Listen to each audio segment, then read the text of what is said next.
Hi everyone, I'm JD. Welcome back to my channel. So, I am just wanting to share this journal here with you that I have actually started using, and I thought I'd record this especially for the lovely lady who made it for me. So, thank you so much, Sue. I will link her channel below.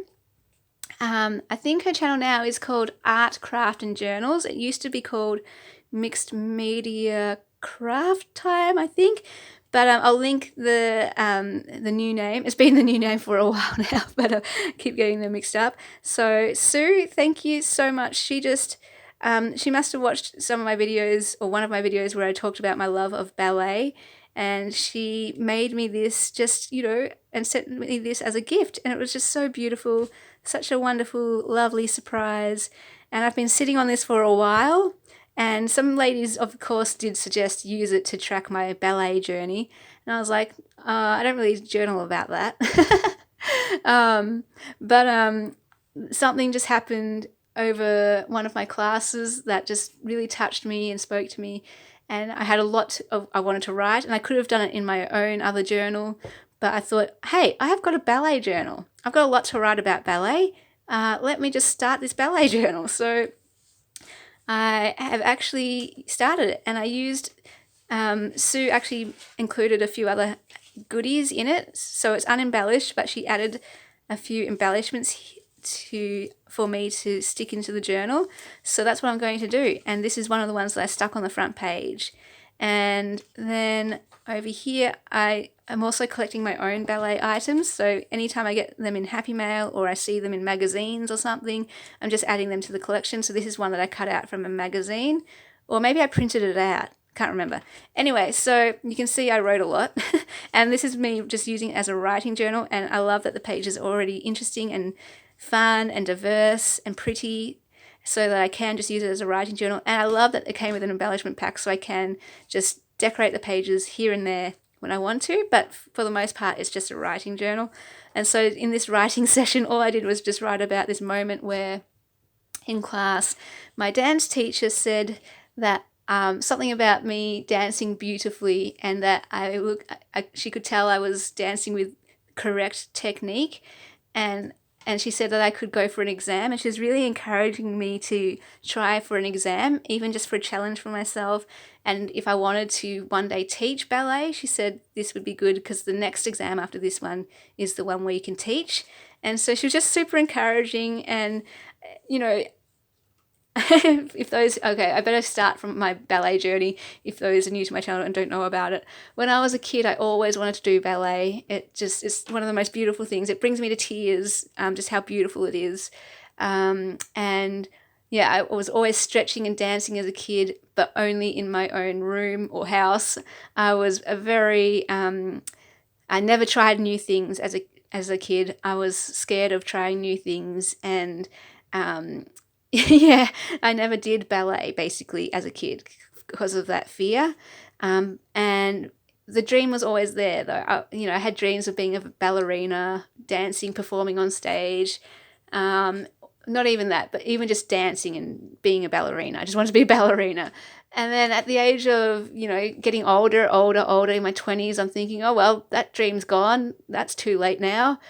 But it was still in my heart, that fire burning, that passion for ballet.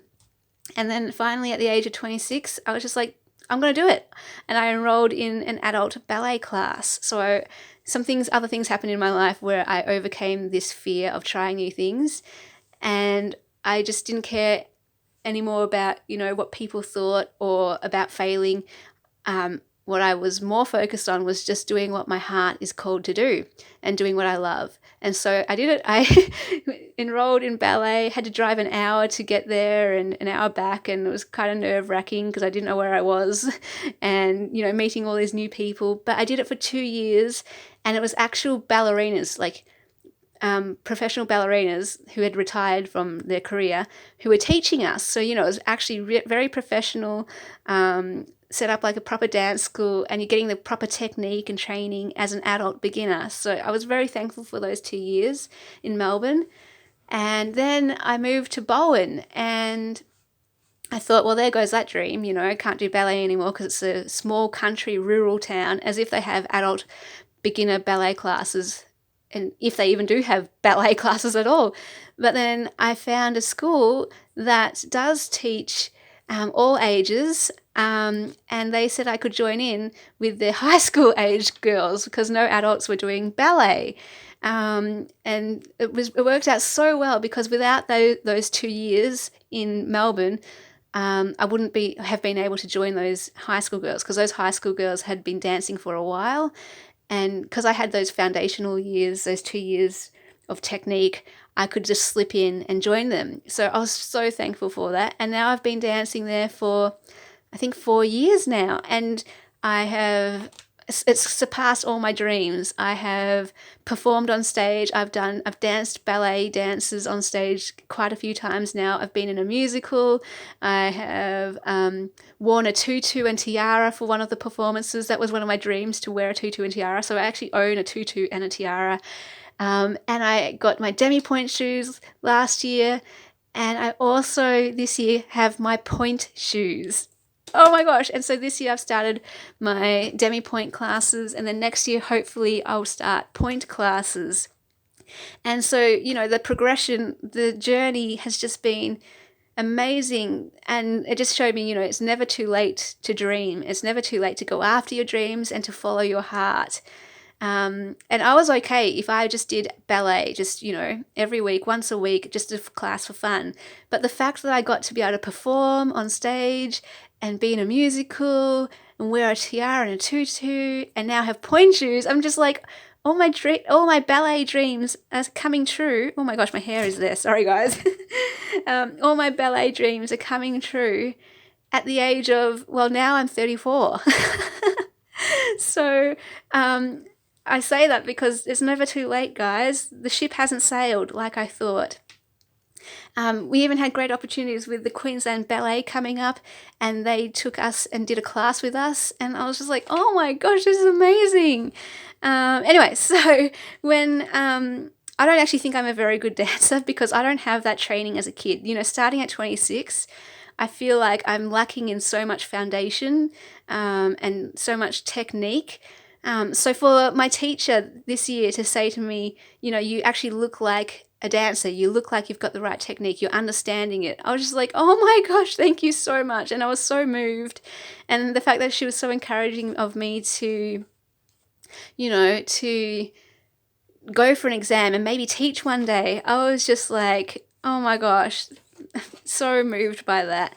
And I thought I'd just journal about all of that and kind of, track that journey. And yeah, I don't know, I might consider doing an exam just for the challenge for myself. I always like to give myself a challenge. If things get too comfortable, I'm like, nope, we need to get out of our comfort zone. We need to stretch. We need to grow. We need to do something new.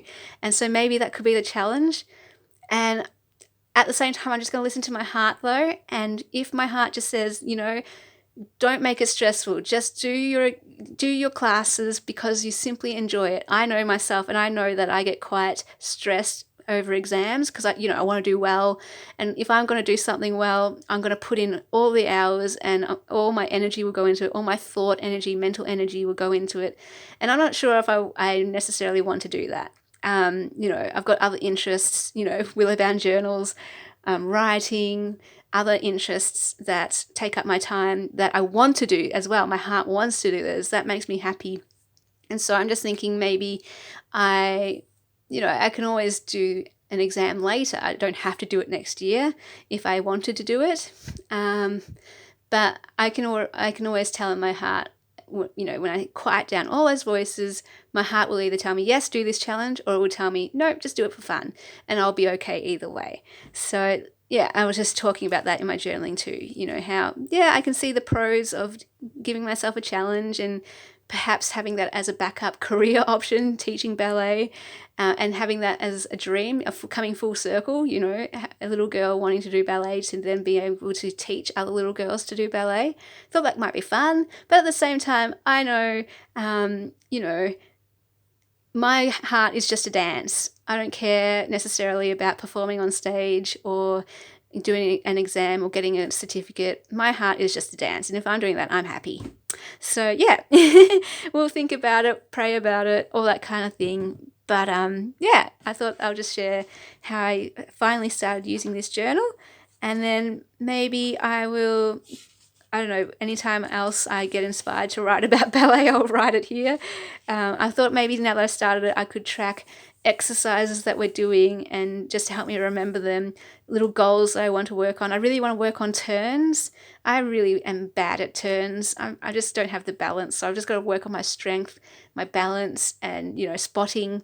I really want to work on my releves for that, and also point work. That helps with point work as well, really getting those feet working, and just maybe writing tips that I learn, and goals and my progress. I don't know, we'll see what happens, because now I've started it, it's now a ballet journal.